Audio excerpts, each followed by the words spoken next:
Happy New Year. So today we're going to go on a little walk around the park. Shocker, I know, but it's a nice sunny day for once, and I have only one or two more features left on this infernal device, this drone, to figure out. So I'm going to get, as per usual, a coffee and maybe a bit of warm food, and then go look at the sights. So this is the very quaint Lark Lane. Lots of restaurants. I always really like the graffiti around Liverpool. It always makes me think. I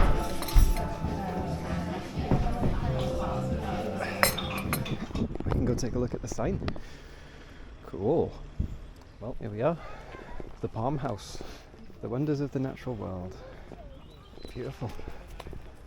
Okay, let's get some stuff out.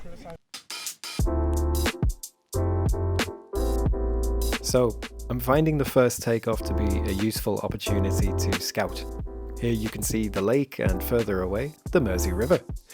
There is a novelty to seeing something from that different perspective, but there's only so many manoeuvres I can think to do, and some of them come pre-programmed, so the subject itself still has to be interesting. I think I'm getting over the honeymoon phase with the drone and starting to think about what I actually want to record instead of just collecting landmarks that I've used as test dummies. The programmed maneuver recorded here seems to have done so at a lower resolution, so I guess I have to further tweak some settings there. As always, natural light wins. It makes raw files look good straight out of the camera, and I especially like how it makes the greenhouse glass glint here and the greens pop. I actually had a few people approach me interested in what I was doing, and I'm happy to report that all of the experiences were nice and positive, especially because in showing them the footage I had something to offer them.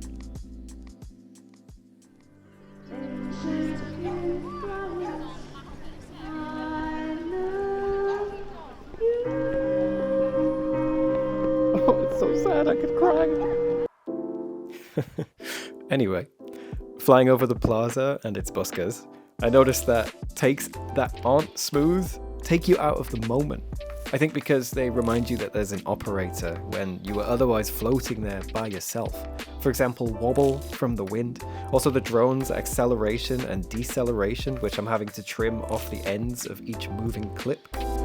Also, when I'm rule of thirdsing it, this doesn't work for short format portrait video. You have to move the crop to create a focus on the subject, but then you lose the wider context. So I think doing drone footage in portrait warrants more experimentation than just taking a clip and putting it in a YouTube short. Go on. Go on. No, I missed it.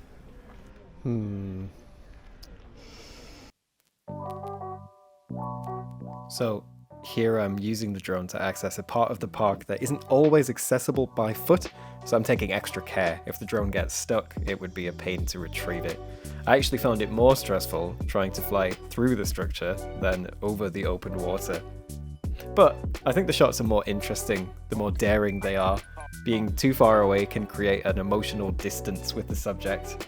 I also think it's interesting to use the drone at head height, where I could otherwise just be using a handheld camera on a gimbal, because the drone can fly over obstacles, like this fence railing. The transition between spaces is a new type of shot to me. I have other ideas I'd like to try, for example, flying out of a window.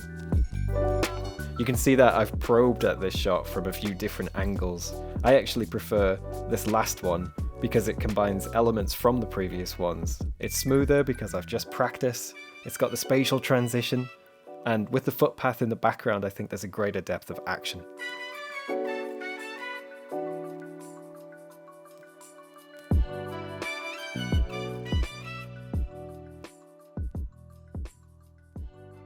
It's hard to route plan when you also want to enjoy living in the moment, being spontaneous. And there's a part of me that says, do it now! But I'm just thinking, you know, you have limited battery, you don't know what else is coming up, you want to get the most important ones first. So lastly, at the lake, I've left this false start in to make a point of showing that I am waiting for there to be fewer people around. Because I'm filming with the intention of sharing the footage online, I obviously want to be seen following the drone code. The rules do require a bit of common sense interpretation at times, so I'm just making sure that whenever I take off and land, if there's a lot of footfall nearby, that I'm double checking my surroundings and distances.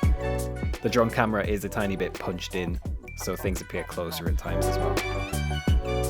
I expected with so many birds on the lake that I might have to bin the idea altogether so as not to disturb the wildlife, but to my surprise they were entirely unfazed. I'm guessing they're used to the bustle. I'm trying to use the lack of HDR here as an advantage by leaning into the silhouetting. I think that helps isolate action in the scene as your eyes are drawn to the movement. I find that when there is motion already, leaving the drone hovering still can be quite effective to create a break for the viewer. Constant fast motion and cuts can be a bit unsettling. Also, being up so high kind of makes you feel omniscient, like you're some kind of god looking down on a model village. Is that weird? Can you tell I'm having fun?